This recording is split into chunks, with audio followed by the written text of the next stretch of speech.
Choosing a primary care physician, I think this is probably one of the most important healthcare decisions that we all make. It doesn't have to be a lifelong decision. Obviously, sometimes you attach to a practice and you end up realizing that it's not the right one for you.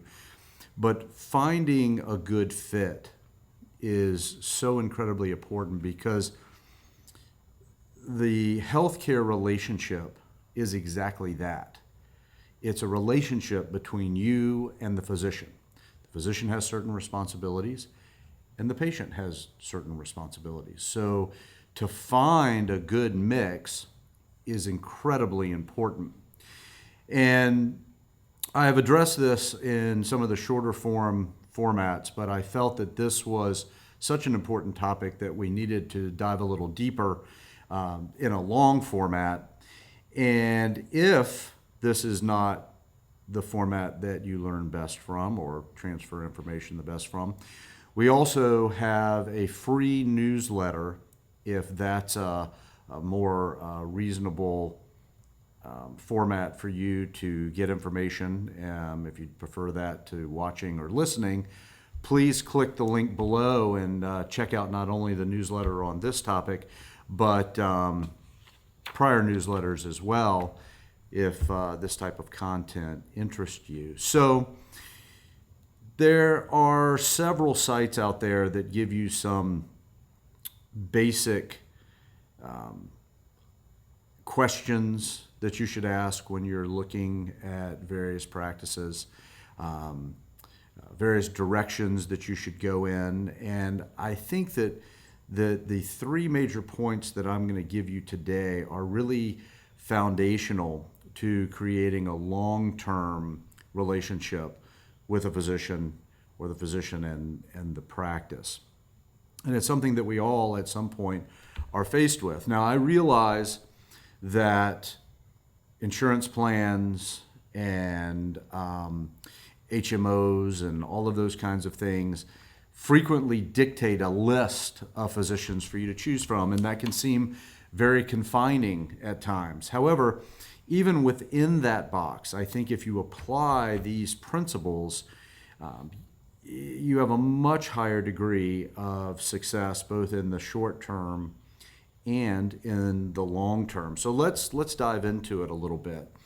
Let's first talk about practice philosophy. And I think that this is a great place to start. So what does the practice believe? What is their practice paradigm, in other words? And there's really kind of two options. The first is what I would refer to as functional medicine. Previously, this was referred to as a more holistic or Eastern approach. I don't love that. I think functional medicine is a much better term, and I'll explain why, and I'll give you a little history about my experience with functional medicine as well. And the second is a traditional, or what we refer to as allopathic practice, which is strictly a Western medical school style of practicing medicine. And it's not that there's one that's right or one that is wrong. It's not a value judgment.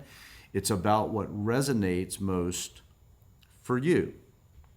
So let me talk a little bit about functional medicine and give you a little bit about my background and knowledge of functional medicine.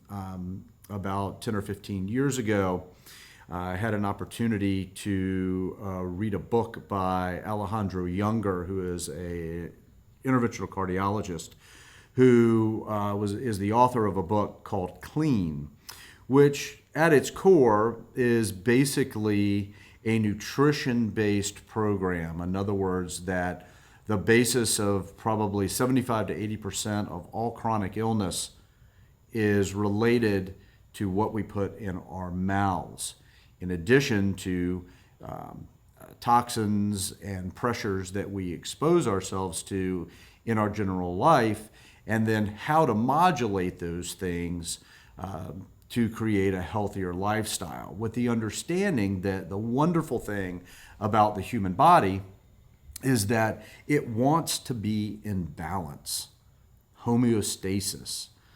In other words, all of our cells in our bodies are working towards maintaining this balance of environment. And what functional medicine does is it figures out either what you're missing, whether it's supplementation, dietary factors, lack of protein, too much carbohydrate, whatever it may be, adding those things back in to help move you back to that center line. And then the other side of the equation is removing the things that are throwing your body out of balance. The common things with the diet are sugar and dairy and gluten, things of that nature. In the environment, it can be allergens, or you live in a house that you have mold that you didn't realize, those kinds of things. But they all have the intention of eking your body back to this kind of center line. And the reason that I like the term functional medicine, and this comes direct from the Institute of Functional Medicine, which I actually attended their overview course years ago, and it reinvigorated my interest in how we practice medicine and how I practice medicine. And functional medicine, unlike orthopedics or ophthalmology or acupuncture or chiropractic medicine, all of those things are defined within their name. Functional medicine includes all of those things, in addition to all of the Western medicine factors. And I really liked how encompassing that was, because what it really does is it forces the patient back into the forefront, and it forces you to really focus almost at a cellular level with each patient, how they ended up getting the disease process that you are seeing in front of you at that time in the office. So what does that really look like? Well, from a functional standpoint, and hence functional medicine, the goal is to define the why. So in other words, a patient shows up with high blood pressure. The question is, well, why does that patient have high blood pressure? What has led to that point?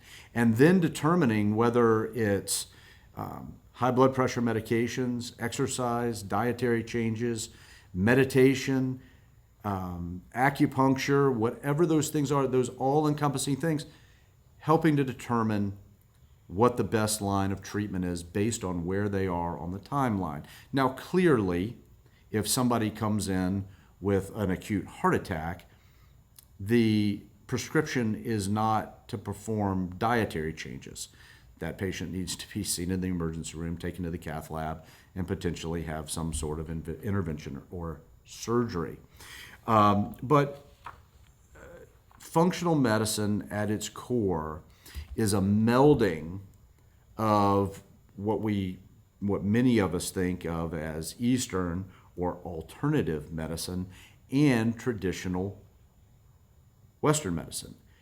Many people, and I'm included in this, feel that this is really the future of how medicine is going to be practiced as we move forward. And I think that particularly when we look at the chronic illnesses that plague us, cancer, heart disease, obesity, diabetes, all of these things are chronic illnesses, most of which are as a result of things we're either doing, primarily putting in our mouths, or not doing, exercising, getting enough sleep, all of those kinds of things. And so I think that again, this is something that has to resonate with you for you to feel comfortable with.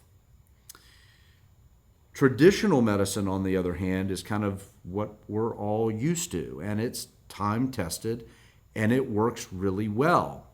Unlike the functional medicine model, when I was in medical school and currently in medical schools today, medical students are applauded for determining what a patient has, making the diagnosis, determining a treatment plan, and then following the success of the treatment plan. So let's take that same example of high blood pressure. There's very little focus on why did that patient get high blood pressure. It's very much of what the patient has. High blood pressure, what's the treatment? Blood pressure medications most of the time. Now there's certainly a significant amount of lifestyle modifications and things of that nature with appropriate dietary changes and exercise and what have you. But it doesn't encompass the same scope that functional medicine offers. And again, this is a very familiar environment for most of us. And if it's right for you, then it's right for you. If you resonate more with a more alternative type practice, then I think you need to know that on the front end. Typically speaking, you can get a pretty good handle on the practice paradigms from an individual practice's website to get some idea as far as whether they're leaning more towards a functional medicine type practice or in fact a more allopathic or Western style medicine. So I think that's step one, practice philosophy.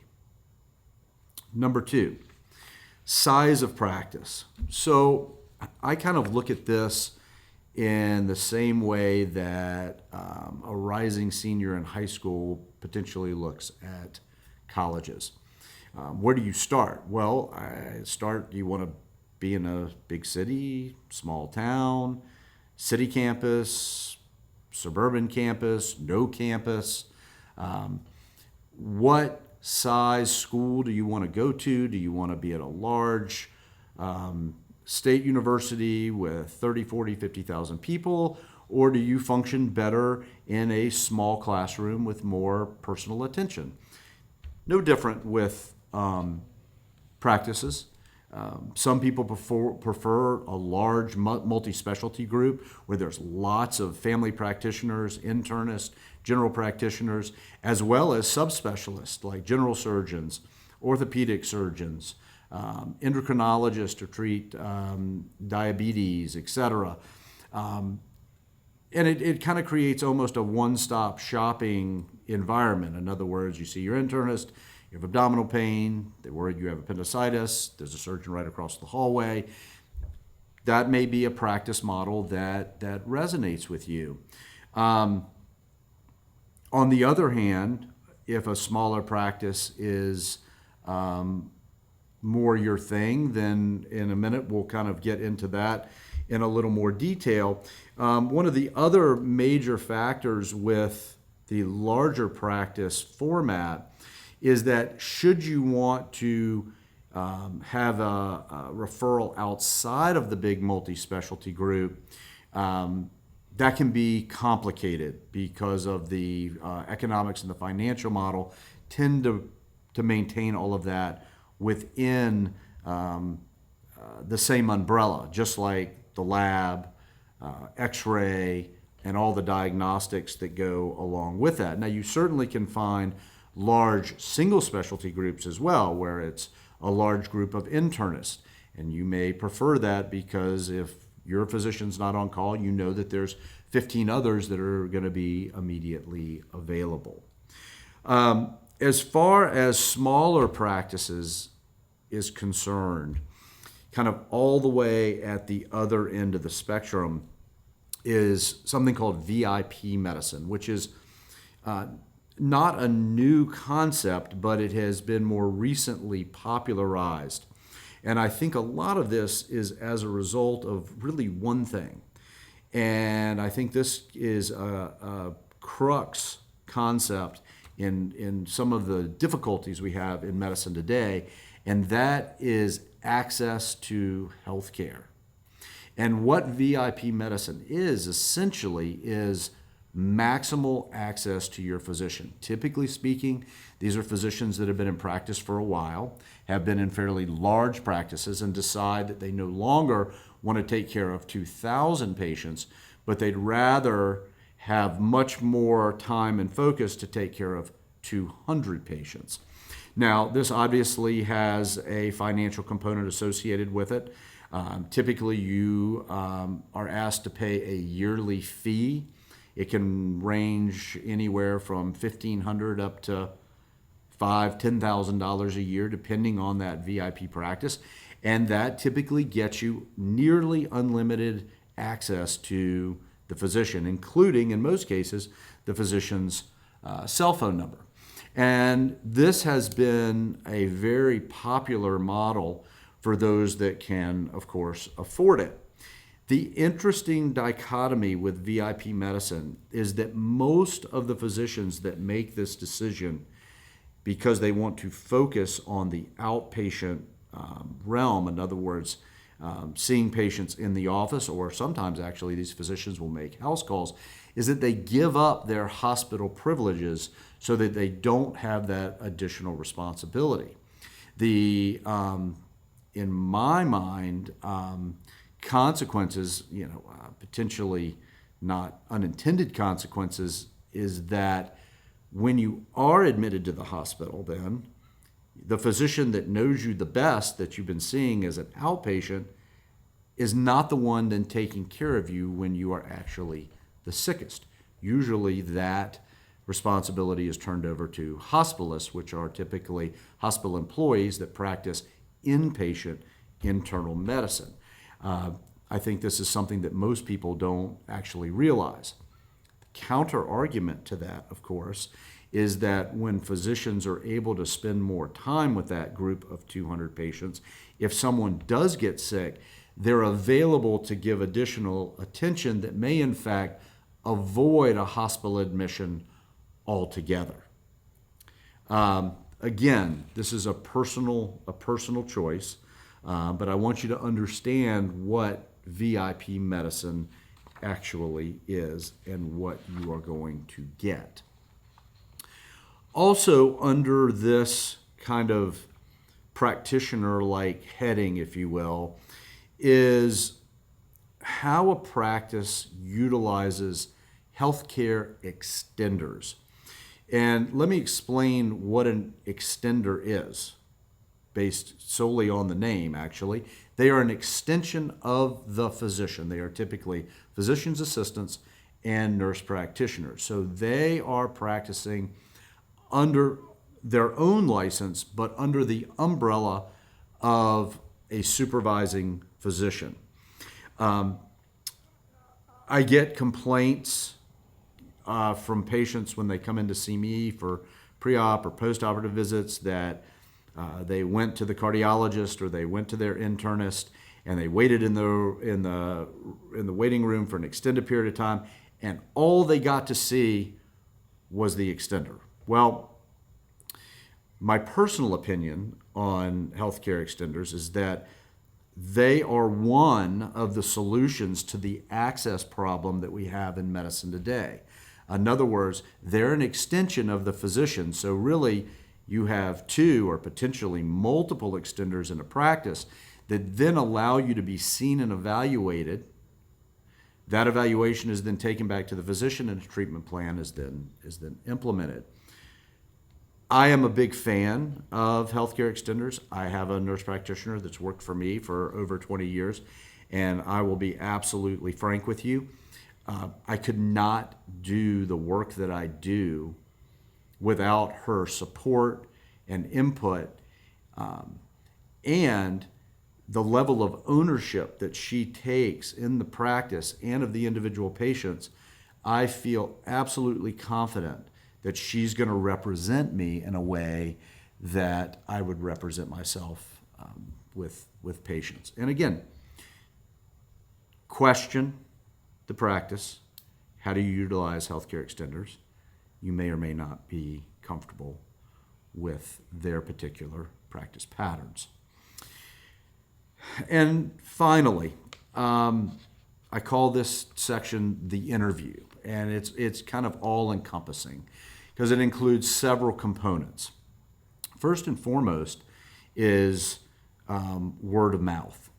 In other words, talking to current patients in a practice to get a feel for access, philosophy, all the things we've already discussed. And as important, if not more important, potentially former patients that were unhappy in that practice. so that you can find out what things might potentially also be a concern for you.